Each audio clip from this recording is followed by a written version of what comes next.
Olá! O Brasil vai respeitar a autodeterminação dos povos do Oriente Médio, inclusive da Síria. É assim que pensa o vice-presidente da República, Michel Temer. Em entrevista exclusiva ao Diplomacia, Temer disse também que deseja um Mercosul mais ágil e mais próximo do cidadão comum. Eu acho que é preciso um pouco mais de ação. E você vai ver mais. Verde da discórdia. Há poucos dias da Rio+20 ainda são grandes os obstáculos para garantir um acordo internacional que salve o planeta. Não é só a economia, não é só o mercado que produz felicidade. É necessário uma nova relação de produção e de consumo. De prontidão, Brasil começa a elaborar programa de inteligência de segurança para grandes eventos que vai hospedar. Rio+20 é o primeiro teste. Ninguém quer que aconteça aqui, por falta dessas informações, o que aconteceu em 1973, nas Olimpíadas de Munique. Fronteiras seguras. O Exército dá início ao CISFRON, o sistema que vai vigiar eletronicamente as fronteiras. Guarnecer as fronteiras é um dos parâmetros de uma política nacional de segurança. No Arte Diplomacia, as tradições venezuelanas materializadas nas bonecas de trapo. E nas colunas culturais, a análise do filme argentino Verdades Verdadeiras, sobre a luta em busca dos órfãos de presos políticos desaparecidos durante a ditadura militar argentina. E o som da irlando-escocesa Lorena McKennitt.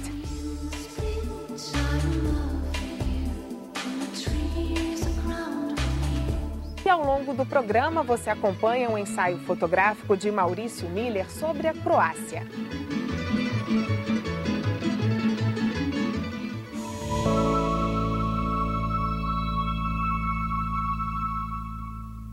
A França deu uma guinada à esquerda com a eleição do novo presidente, o socialista François Hollande. Mas será que isso interfere nas relações França-Brasil e entre a União Europeia e o Mercosul?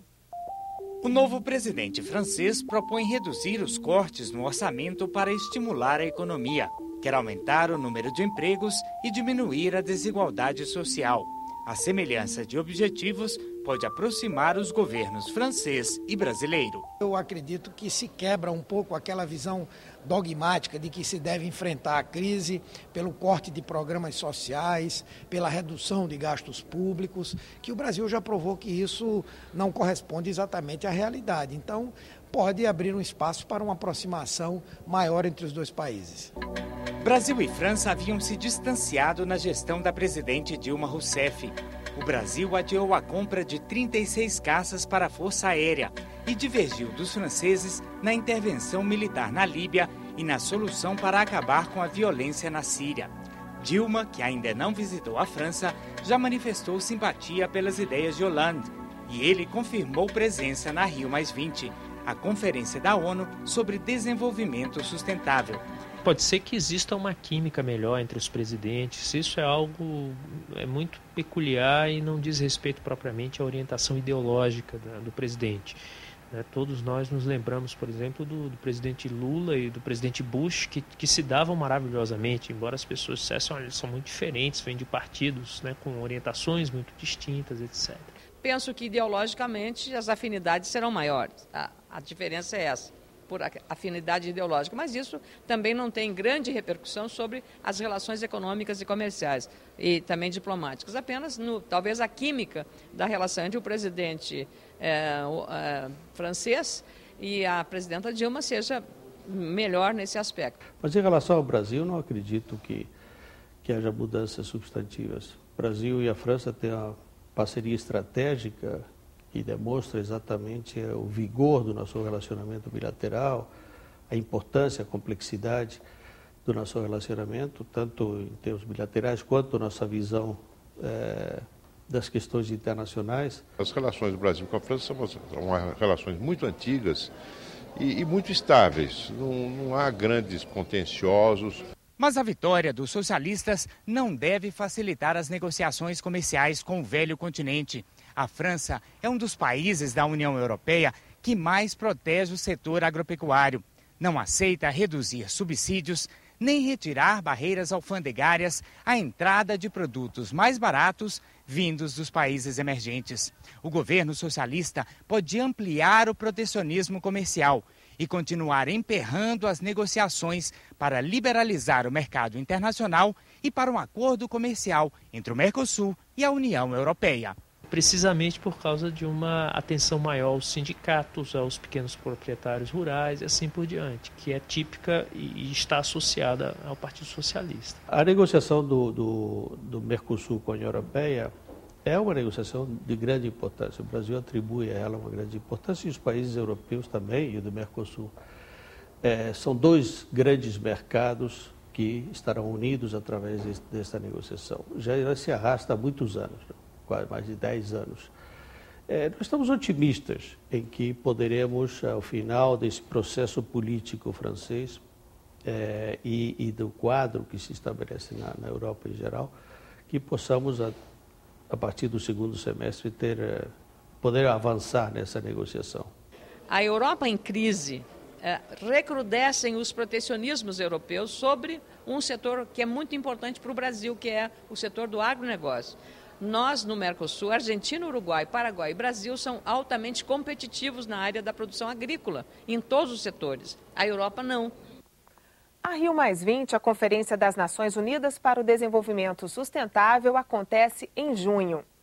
O desafio posto a todos os países do planeta é definir um acordo sobre as metas de proteção do meio ambiente. A crise financeira internacional e a necessidade de crescimento econômico são alguns dos elementos complicadores. As questões que estão em jogo na Rio+20 é o tema de hoje do dossiê diplomático.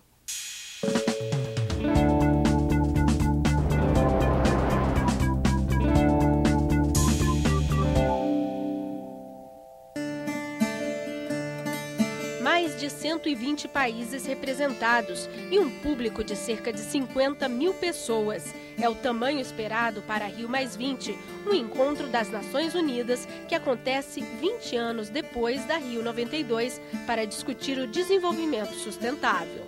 A Rio 92, ela ficou famosa como uma conferência ambiental, mas as discussões que ali aconteceram, elas eram discussões essencialmente de desenvolvimento. Você pega a questão da Convenção de Mudança do Clima, que foi aprovada na Rio 92, ela é uma discussão que envolve modelo de desenvolvimento, o que você quer fazer em termos de energia, o que você quer fazer em termos de consumo, tudo isso é além da questão ambiental. Esta conferência fala dos 3 pilares da sustentabilidade: o pilar ambiental, o pilar econômico e o pilar social. E o fato que os 3 têm que ter uma relação entre eles, um relacionamento estreito, e que não é possível conceber o desenvolvimento sem uma relação harmônica entre os 3 pilares, é um fator diferencial.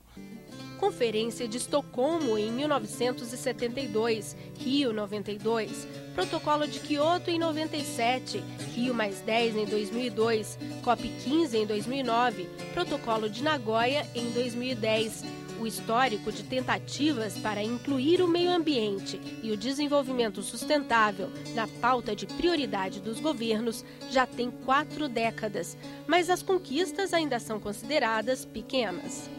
Poucos países, como os países nórdicos na Europa, Dinamarca, Noruega, Suécia, Finlândia e alguns outros países que conseguiram avançar um pouco nisso.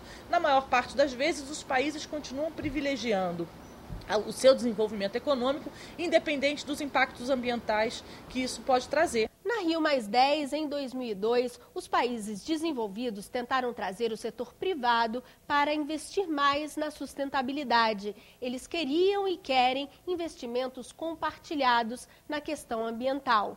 Já para os países menos desenvolvidos e os emergentes como Brasil, China e Índia, os ricos deveriam investir mais. A lógica é que eles já destruíram para crescer e o debate tende a ficar polarizado. A ideia é que todos os países têm que fazer da posição dos países em desenvolvimento dentro do conceito de responsabilidades compartilhadas, mas diferenciadas. Que nós possamos sair com uma outra ideia do desenvolvimento, que não é só a economia, não é só o mercado que produz felicidade. É necessário uma nova relação de produção e de consumo. A gente precisa tratar fortemente de mudar o eixo do desenvolvimento. diminuição das desigualdades, acesso à água, oferta de empregos, segurança alimentar, geração de energia, proteção do meio ambiente. Com a crise financeira internacional, a disposição para os temas da Rio+20 fica mais complexa. Talvez isso não aconteça na Rio+20, mas nós vamos fazer um esforço, nós vamos dar a nossa contribuição. Nós queremos mudar alguns indicadores, não é, de qualidade de vida, porque não é só consumir.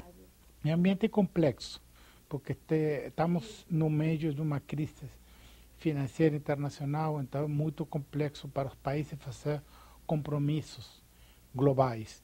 Mas o problema é tão complexo, é tão sério, e ao mesmo tempo a possível solução é tão promissória para melhorar a condição da humanidade, que provavelmente vamos ter um resultado muito positivo. O Brasil, que recebe a conferência, tem sido mediador entre os países, assumindo um papel considerado importante e privilegiado. E essa é a posição do Brasil de anfitrião e torna o Brasil com o desafio e a obrigação política de tentar fazer esse jogo de convencimento, esse jogo de articulação, e é o que temos feito em todos os níveis. Poderia ser muito mais positivo ou menos positivo. Depende de quê? Dependendo de qual documento sairá. Depende de qual discurso o Brasil fará. Como essas articulações se dão basicamente para regular as relações comerciais e econômicas entre esses países, elas vão se sobrepor à questão ambiental. Então, os países começam a ver as regras e as limitações dadas pelas convenções internacionais como barreiras não tarifárias aos seus produtos, ao seu desenvolvimento. E, nesse sentido, isso prejudica o avanço desses acordos ambientais.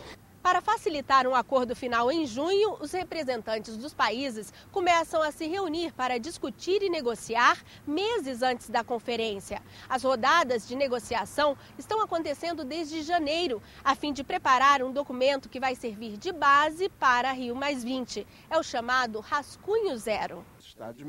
O secretário-geral da conferência, chanceler Chazo Kang, durante a audiência no Senado brasileiro, disse que as propostas iniciais encaminhadas pelos governos chegaram a compor 6.000 páginas.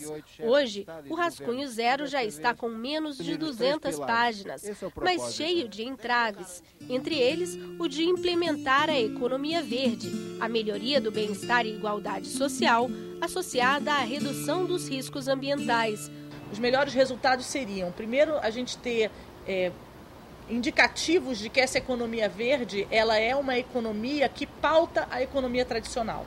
Não adianta abrir uma nova janela de uma nova economia baseada na sustentabilidade, baseada em novas práticas, inclusive das relações de trabalho, se a gente não impede que as relações de trabalho continuem a ser injustas e desiguais e que a sustentabilidade seja uma coisa de segundo plano na economia tradicional. Outro entrave é a questão da governança global, ou seja, quem vai fazer a gestão política dos acordos e cobrar para que os compromissos saiam do papel.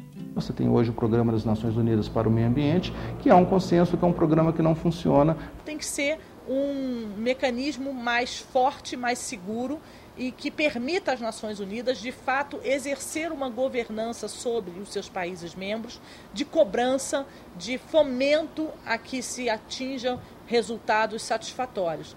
Eu temo que os chefes de Estado, cada um deles, venha representando o seu país, sem a preocupação planetária. Venha representando os seus eleitores, sem a preocupação da humanidade inteira. Eu estou mais otimista hoje do que a gente vai conseguir nos movimentos sociais. Nós temos que reconhecer que nós avançamos muito nos 20 últimos anos, mas que esses avanços não foram suficientes para tirar o planeta da sua trajetória descendente do ponto de vista de capacidade de sustentar a vida. A seguir, o Brasil está preparado para dar a devida segurança durante a realização de grandes eventos? E nossas fronteiras, elas estão protegidas? A gente volta no próximo bloco com esses assuntos. Um minuto só.